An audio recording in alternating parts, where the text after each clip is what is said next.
नमस्कार और आपका स्वागत है एक ऐसी यात्रा में जो शायद आपकी सोच बदल दे। आज हम सिर्फ एक किताब की समरी नहीं सुनेंगे। आज हम खुद से एक ऐसा सवाल पूछेंगे जिसका जवाब शायद हमने कभी ढूंढने की कोशिश ही नहीं की। क्या आपने कभी महसूस किया है कि कुछ लोग हर सुबह मुस्कुराते हुए उठते हैं और कुछ लोग अलार्म बजते ही थकान महसूस करने लगते हैं? दोनों के पास 24 घंटे ही होते हैं, दोनों काम भी करते हैं, जिम्मेदारियां भी निभाते हैं, फिर भी एक इंसान जिंदगी जीता है और दूसरा बस दिन काटता है। आखिर ऐसा क्यों? इमेजिन कीजिए, सुबह के 5 बजे हैं, जापान के ओकिनावा आइलैंड पर धीरे धीरे सूरज निकल रहा है, समुद्र की ठंडी हवा चेहरे को छू रही है। एक बुजुर्ग महिला जिसकी उम्र लगभग 90 साल है, अपने छोटे से गार्डन में पौधों को पानी दे रही है। कोई जल्दी नहीं, कोई स्ट्रेस नहीं, कोई शिकायत नहीं।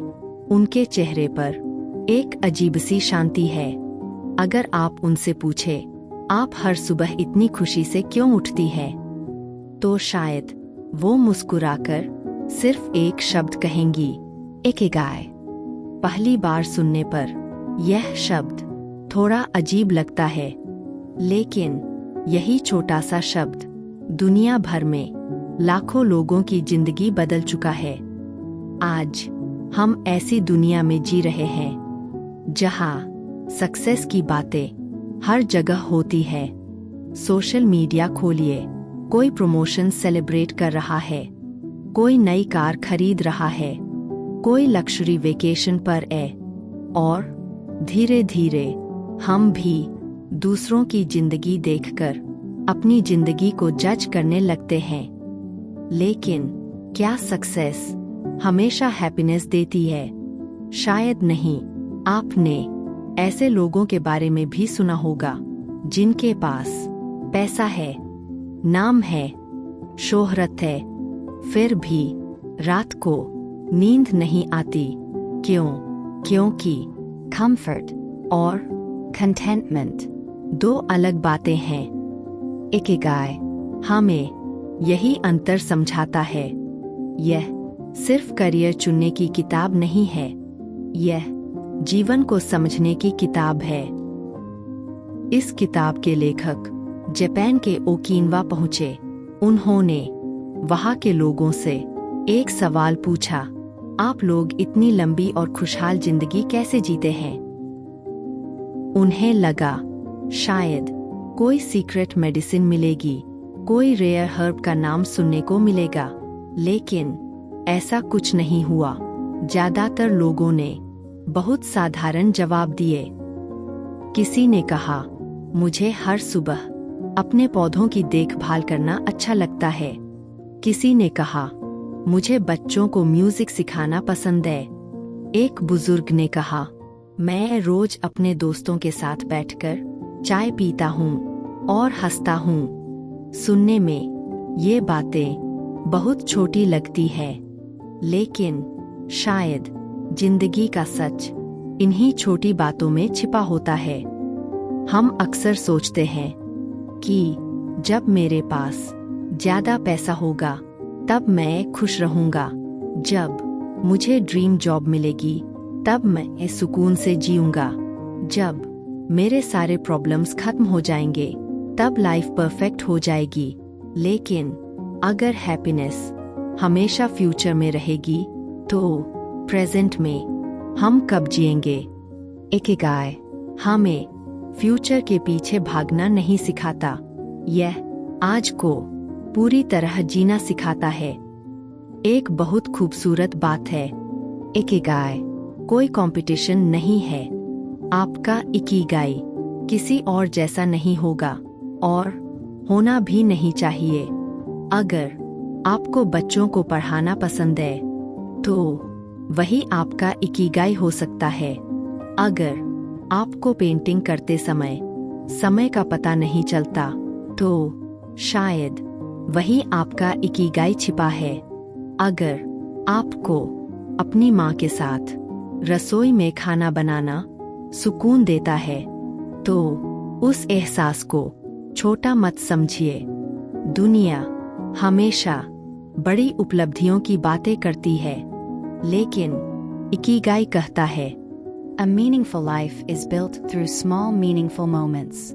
यानी एक अर्थपूर्ण जीवन छोटे छोटे अर्थपूर्ण पलों से बनता है।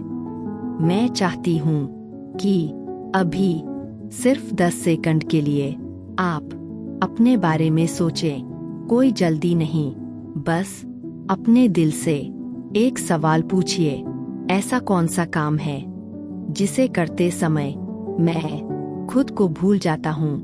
उत्तर अभी मत दीजिए, उसे अपने भीतर थोड़ा समय दीजिए, क्योंकि कुछ जवाब सोचने से नहीं, महसूस करने से मिलते हैं। यही इस पूरी ऑडियो जर्नी का उद्देश्य है। मैं आपको कोई फॉर्मूला नहीं दूंगी, कोई मैजिक ट्रिक भी नहीं। मैं सिर्फ आपके साथ एक एक कदम चलूंगी, और शायद इस सफर के अंत तक आप अपने भीतर एक नई रोशनी महसूस करें। अगले पार्ट में हम समझेंगे आखिर इकिगाई का वास्तविक अर्थ क्या है। क्या यह सिर्फ एक पर्पस है, या उससे भी कहीं ज्यादा गहरी एक जीवन शैली? तो चलिए इस खूबसूरत यात्रा को आगे बढ़ाते हैं। अगर मैं आपसे पूछूं, आप कौन हैं, तो शायद आप कहेंगे, मैं एक स्टूडेंट हूँ, मैं टीचर हूँ, मैं डॉक्टर हूँ, मैं मदर हूँ, या मैं बिजनेसमैन हूँ। लेकिन अगर आपकी जॉब आपसे छीन ली जाए, तो क्या आप वही इंसान रहेंगे? अगर आपका डेजिग्नेशन बदल जाए, तो क्या आपकी पहचान भी बदल जाएगी? यही सवाल इकिगाई हमसे पूछता है, और यहीं से हमारी असली यात्रा शुरू होती है। जापानीज भाषा में 2 छोटे छोटे शब्द हैं, अकी जिसका अर्थ है लाइफ यानी जीवन, और दूसरा शब्द है गाय जिसका अर्थ है वैल्यू, वर्थ, पर्पस, यानी वह वजह जो जीवन को जीने लायक बनाती है। इसलिए इकिगाई का सबसे सरल अर्थ है The reason you wake up every morning. वह कारण जिसकी वजह से सुबह अलार्म बजने से पहले ही आपका मन कहे, हाँ आज का दिन अच्छा होगा। ध्यान दीजिए, इकिगाई कोई गोल नहीं है, कोई ड्रीम जॉब नहीं है, और नहीं यह करोड़पति बनने का कोई सीक्रेट फॉर्मूला है। इकिगाई एक फीलिंग है, एक डायरेक्शन है, एक ऐसा एहसास जो आपको अंदर से जिंदा महसूस कराता है। आज हम में से ज्यादातर लोग अपना ज्यादातर समय दूसरों की उम्मीदें पूरी करने में बिताते हैं। पेरेंट्स की एक्सपेक्टेशंस, Office targets. सोसाइटी का प्रेशर, Comparison. Competition. धीरे धीरे हम इतने बिजी हो जाते हैं कि अपने दिल की आवाज सुनना ही भूल जाते हैं। इमेजिन कीजिए, आप एक भीड़-भाड़ वाले रेलवे स्टेशन पर खड़े हैं। चारों तरफ लोग दौड़ रहे हैं, अनाउंसमेंट्स हो रही है, ट्रेन की आवाजें, लोगों की बातें, सब कुछ बहुत तेज है। अब अगर कोई आपका नाम धीरे से पुकारे, तो क्या आप सुन पाएंगे? शायद नहीं, क्योंकि शोर बहुत ज्यादा है। हमारा मन भी कुछ ऐसा ही बन गया है। इतना नॉइज, इतनी इंफॉर्मेशन, इतनी डिस्ट्रैक्शन कि अंदर की शांत आवाज दब जाती है। इकिगाई उस आवाज को फिर से सुनने का नाम है। लेकिन एक बात हमेशा याद रखिए, आपका इकिगाई किसी और जैसा नहीं होगा, और यही उसकी खूबसूरती है। एक छोटी बच्ची हर दिन अपने रंगों से नई पेंटिंग बनाती है। उसे नहीं पता कि उसकी पेंटिंग कितने लाइक्स पाएगी, उसे बस रंगों से प्यार है। एक बुजुर्ग हर सुबह अपने गार्डन में पौधों से बात करता है। उसे नहीं लगता कि वह कोई बड़ा काम कर रहा है, लेकिन उसी गार्डन में उसे अपनी खुशी मिलती है। एक टीचर पूरे दिन बच्चों को पढ़ाती है। शाम को वह थक जाती है, लेकिन जब कोई स्टूडेंट आकर कहता है, "मम, आज मुझे समझ आ गया," तो उसकी सारी थकान एक मुस्कान में बदल जाती है। यही इकिगाई है। आपने शायद ध्यान दिया होगा, जब हम वह काम करते हैं जो हमें सच में पसंद है, तो समय धीरे धीरे गायब होने लगता है। घड़ी चलती रहती है, लेकिन हमें उसका एहसास नहीं होता। यही एक छोटा सा संकेत है कि आप सही दिशा में हैं। अब एक बहुत जरूरी बात, आजकल इंटरनेट पर इकिगाई का एक डायग्राम बहुत फेमस है। 4 सर्कल्स, बीच में इकिगाई। यह डायग्राम समझने में बहुत मदद करता है, लेकिन असल जापानीज कल्चर में इकिगाई किसी डायग्राम से ज्यादा बड़ा है। वहाँ लोग हर छोटी चीज में मीनिंग ढूंढते हैं।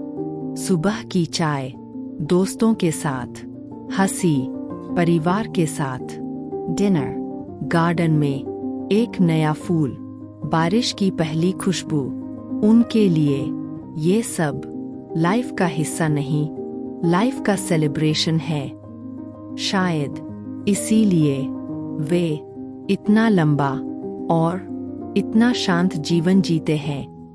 मैं चाहती हूँ कि अभी आप अपने जीवन के बारे में एक छोटा सा रिफ्लेक्शन करें।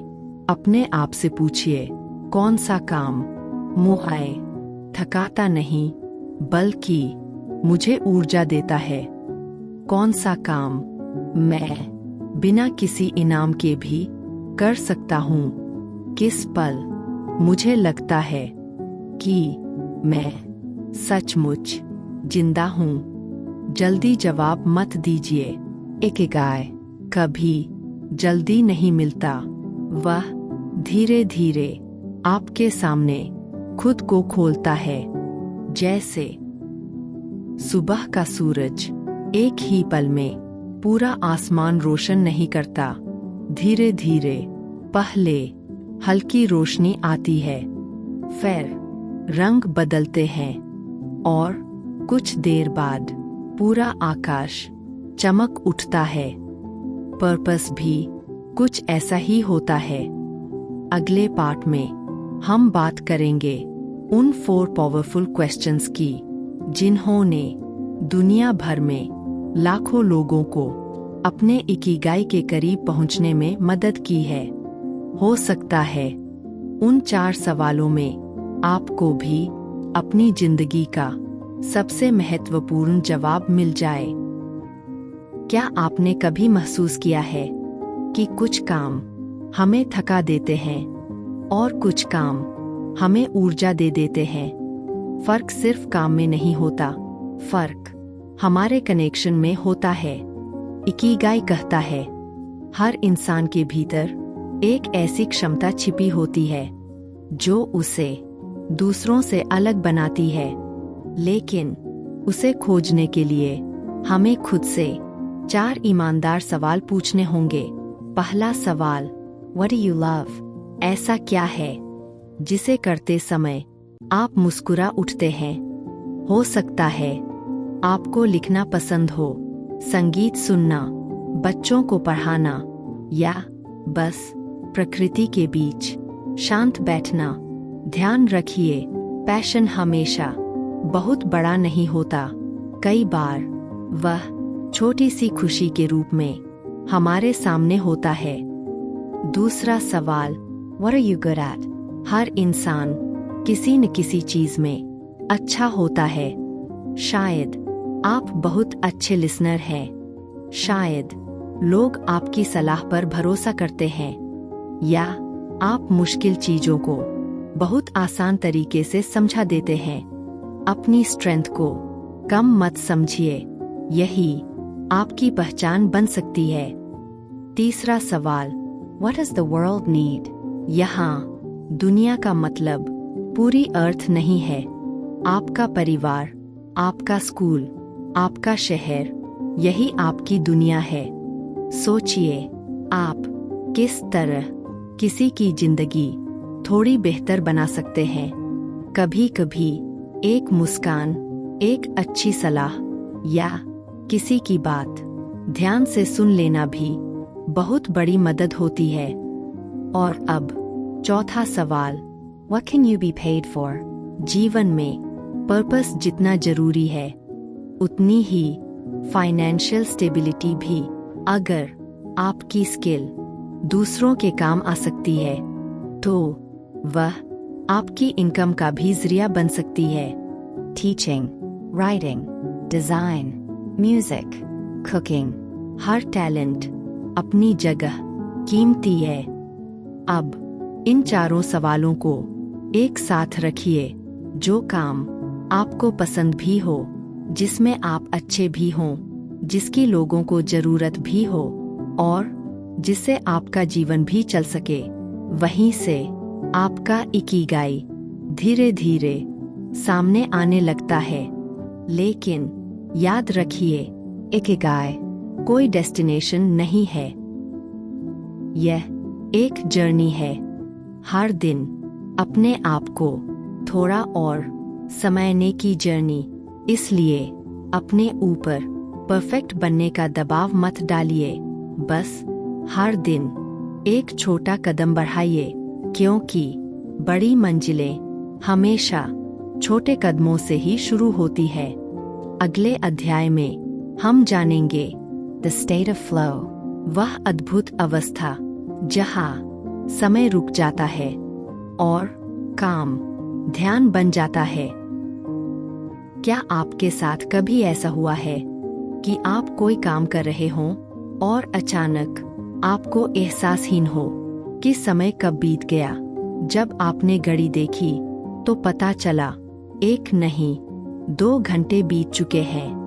लेकिन न थकान हुई, न बोरियत, बस एक अजीब सा सुकून था। साइकोलॉजी की भाषा में इसे कहते हैं फ्लो, और इकिगाई की दुनिया में फ्लो एक बहुत ही खास जगह रखता है, क्योंकि यही वह पल होता है जब आप पूरी तरह वर्तमान में जी रहे होते हैं। आज हमारी सबसे बड़ी समस्या समय की कमी नहीं है, समस्या है अटेंशन की कमी। हम खाना खाते हैं, लेकिन फोन भी देखते रहते हैं, किसी से बात करते हैं, लेकिन दिमाग कहीं और होता है, काम करते हैं, लेकिन हर 5 मिनट में नोटिफिकेशन हमारा ध्यान खींच लेती है। धीरे धीरे हमारा मन टुकड़ों में बंट जाता है, और जिस मन का ध्यान हर समय बिखरा रहे, वह कभी फ्लो में नहीं पहुंच सकता। इमेजिन कीजिए, एक जापानी कुम्हार अपने हाथों से मिट्टी का एक छोटा सा प्याला बना रहा है। वह जल्दी में नहीं है, हर स्पर्श बहुत धीरे, बहुत ध्यान से हो रहा है। उसके लिए वह प्याला सिर्फ एक बर्तन नहीं है, वह उसकी कला है, उसका ध्यान है, उसकी प्रार्थना है। यही फ्लो है। फ्लो का मतलब है रिजल्ट से ज्यादा प्रोसेस से प्यार करना। जब आप सिर्फ मंजिल के लिए नहीं, बल्कि सफर का भी आनंद लेने लगते हैं, तब काम बोझ नहीं लगता। शायद आपने भी कभी फ्लो महसूस किया हो जब आप ड्राइंग बना रहे थे या किसी किताब में इतना खो गए कि समय का पता ही नहीं चला, या किसी बच्चे को पढ़ाते पढ़ाते आप खुद मुस्कुराने लगे। यही छोटे छोटे पल हमें बताते हैं कि हमारा दिल किस दिशा में जाना चाहता है। फ्लो को पाने का एक आसान तरीका है One task at a time. जब पढ़े तो सिर्फ पढ़े, जब खाए तो सिर्फ खाए, जब किसी अपने से बात करें तो सिर्फ उसकी बात सुने। यही माइंडफुलनेस है और यही इकिगाई का एक महत्वपूर्ण हिस्सा भी। याद रखिए, हर महान कलाकार, हर अच्छा शिक्षक, हर सच्चा लेखक और हर समर्पित कारीगर एक बात जानते हैं। Great work happens with full attention.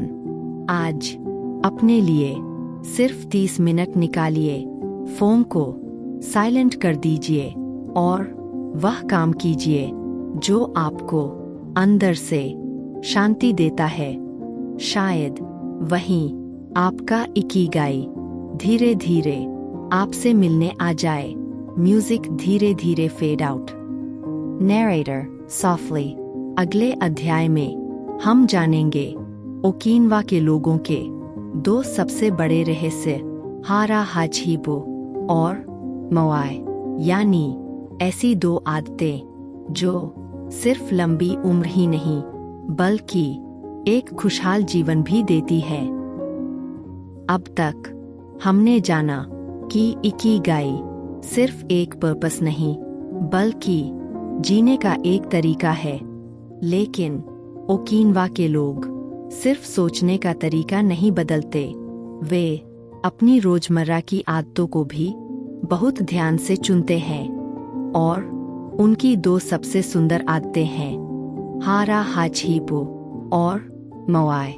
सबसे पहले बात करते हैं हारा हाचिबो की। पहली बार सुनने पर यह शब्द थोड़ा मुश्किल लगता है, लेकिन इसका मतलब बहुत आसान है। Eat until you are 80% full. यानी पेट पूरी तरह भरने से पहले खाना बंद कर दीजिए। जरा सोचिए, हम में से कितने लोग खाना तभी छोड़ते हैं जब चलना भी मुश्किल हो जाए। कई बार हम भूख से नहीं, आदत से खाते हैं, कभी स्ट्रेस में, कभी बोर्डम में और कभी सिर्फ इसलिए क्योंकि खाना सामने रखा है। लेकिन ओकिनावा के लोग हर निवाले को धीरे धीरे खाते हैं।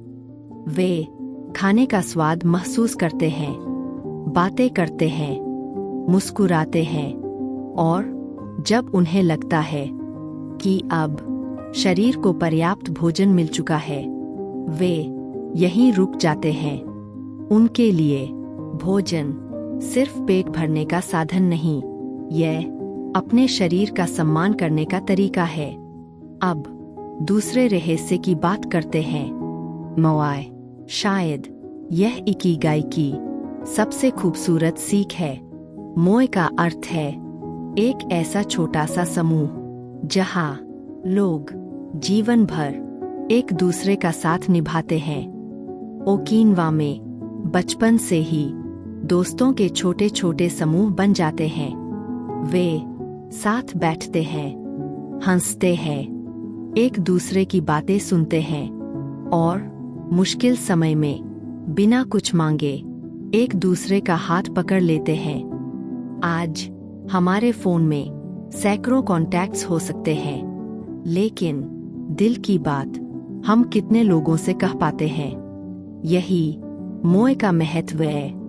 यह हमें याद दिलाता है कि Strong people भी किसी न किसी सहारे की जरूरत महसूस करते हैं। Ikigai सिर्फ यह नहीं कहता कि अपना पर्पस खोजिए, वह यह भी कहता है कि ऐसे लोग खोजिए जिनके साथ आप बिना किसी डर के खुद बन सकें। आज इस पाठ के बाद मैं चाहूंगी कि आप 2 छोटे काम करें।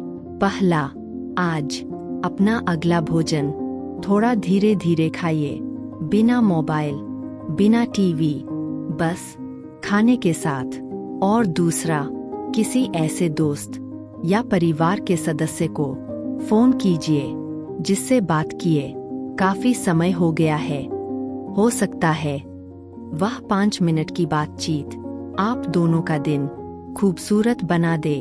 अगले अध्याय में हम बात करेंगे एक ऐसे विचार की जो इकिगाई का सबसे प्रेरणादायक संदेश है। Never retire from your purpose. यानी उम्र चाहे जितनी भी हो, जीने की वजह कभी खत्म नहीं होनी चाहिए। हमारी दुनिया हमें एक सपना दिखाती है, अच्छी पढ़ाई करो, अच्छी नौकरी पाओ, बहुत पैसा कमाओ और फिर एक दिन रिटायर होकर आराम करो। सुनने में यह सपना बहुत अच्छा लगता है, लेकिन Ikigai. इससे थोड़ा अलग सोचता है। जापान के ओकिनावा में लोग नौकरी से तो रिटायर होते हैं, लेकिन अपने पर्पस से कभी नहीं। उनके लिए काम का मतलब सिर्फ सैलरी नहीं है, काम का मतलब है हर सुबह उठने की एक वजह। एक बार एक पत्रकार ने 100 साल के एक बुजुर्ग से पूछा, आपकी उम्र का राज क्या है? उन्होंने मुस्कुराकर जवाब दिया, मेरे पास आज भी कल सुबह उठने की वजह है। बस इतनी सी बात, लेकिन शायद यही पूरी किताब का सार है। सोचिए, अगर किसी दिन आपके पास करने के लिए कुछ भी न हो तो कैसा लगेगा? शुरुआत में शायद अच्छा लगे, लेकिन कुछ दिनों बाद मन बेचैन होने लगेगा, क्योंकि इंसान सिर्फ आराम करने के लिए नहीं बना। इंसान कुछ बनाने के लिए बना है, कुछ सीखने के लिए, कुछ बांटने के लिए और किसी की जिंदगी में एक छोटा सा फर्क लाने के लिए। पर्पस हमेशा बड़ा नहीं होता। एक दादी अपने पोते के लिए हर सुबह स्वेटर बुनती है। एक शिक्षक रिटायरमेंट के बाद भी बच्चों को फ्री में पढ़ाता है। एक बुजुर्ग अपने गार्डन में हर दिन नए पौधे लगाता है। उन्हें कोई अवार्ड नहीं मिलेगा, लेकिन उन्हें एक गहरा संतोष मिलता है, और यही इकिगाई है। हम अक्सर सोचते हैं, जब मेरे पास समय होगा तब मैं वह काम करूंगा जो मुझे पसंद है। लेकिन सच्चाई यह है कि समय कभी नहीं मिलता, समय निकालना पड़ता है। अगर आपको लिखना पसंद है तो रोज 10 मिनट लिखिए। अगर म्यूजिक पसंद है तो हर दिन एक गीत सुनिए या गुनगुनाइए। अगर पेड़ पौधे पसंद हैं तो एक छोटा सा पौधा लगाइए। पर्पस एक दिन में नहीं बनता, वह छोटी छोटी आदतों से धीरे धीरे जीवन का हिस्सा बन जाता है। और याद रखिए, कभी भी अपने आप से यह मत कहिए, अब बहुत देर हो चुकी है। नई शुरुआत करने के लिए कोई उम्र नहीं होती। 60 साल, 70 साल या 80 साल। अगर दिल में सीखने की इच्छा है तो हर सुबह एक नई शुरुआत है। आज अपने आप से सिर्फ एक सवाल पूछिए, अगर पैसे की चिंता न हो तो मैं अपना समय किस काम में बिताना चाहूंगा या चाहूंगी? शायद यही सवाल आपको आपके इकिगाई के थोड़ा और करीब ले जाए। अब हम इस खूबसूरत यात्रा के आखिरी पड़ाव पर पहुंच रहे हैं। अगले और अंतिम अध्याय में हम जानेंगे वे 6 सिंपल प्रिंसिपल्स जिन्हें अपनाकर आप आज से ही इकिगाई के साथ जीना शुरू कर सकते हैं। और यही होगा इस पूरी यात्रा का सबसे सुंदर निष्कर्ष। हमारी यह यात्रा अब अपने अंतिम पड़ाव पर पहुंच चुकी है। लेकिन शायद यहीं से आपकी असली यात्रा शुरू होती है, क्योंकि इकिगाई सिर्फ एक किताब नहीं है, यह जीवन को देखने का एक नया नजरिया है। अब तक हमने सीखा कि पर्पस क्या है, फ्लो क्या है, हेल्थी लिविंग क्यों जरूरी है, और रिश्ते हमारी खुशी को कैसे प्रभावित करते हैं। अब इन सभी बातों को 6 सरल सिद्धांतों में समेटते हैं। First, stay active. शरीर को चलते रहना चाहिए और मन को सीखते रहना चाहिए। हर दिन कुछ नया सीखिए, कोई नई स्किल, कोई नई किताब, या सिर्फ एक नया विचार। Growth. कभी रुकनी नहीं चाहिए। Second, take it slow. हर समय भागते रहना सफलता नहीं है। कभी कभी धीरे चलना भी बहुत जरूरी होता है। जब आप धीरे चलते हैं, तभी आप लाइफ की छोटी छोटी खुशियों को महसूस कर पाते हैं। Remember, life is a journey, not a race. Third, be grateful. हर सुबह उठकर एक पल के लिए धन्यवाद कहिए, उस सांस के लिए जो आपको मिली है, उन लोगों के लिए जो आपके साथ हैं, और उन अनुभवों के लिए जिन्होंने आपको आज का इंसान बनाया। Gratitude. मन को हल्का कर देता है। Fourth, stay close to nature. कभी सुबह की धूप में बैठिए, बारिश की खुशबू महसूस कीजिए, पेड़ों को देखिए, आसमान को निहारिए। Nature. हमें धीरे धीरे जीना सिखाती है। Fifth, value your relationships.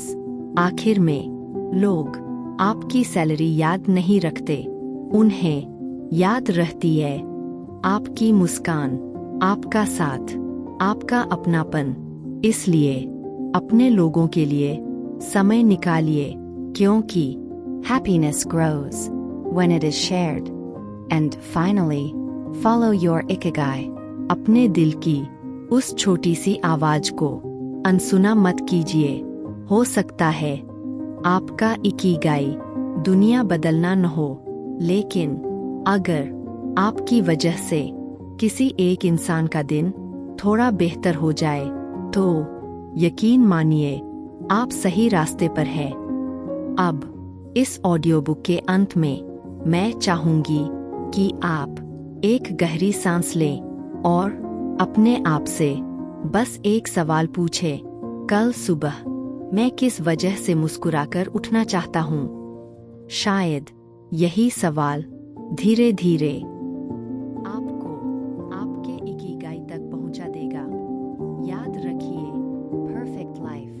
कभी नहीं होती, लेकिन Purposeful life. जरूर हो सकती है। और शायद यही इस पूरी किताब का सबसे सुंदर संदेश है। Live with purpose. Love with kindness. And never stop becoming the person you were meant to be. आपका बहुत बहुत धन्यवाद कि आपने इस खूबसूरत यात्रा में मेरा साथ दिया। अगर इस कहानी ने आपको एक पल के लिए भी रुककर अपने जीवन के बारे में सोचने पर मजबूर किया है, तो हमारी यह यात्रा सफल रही।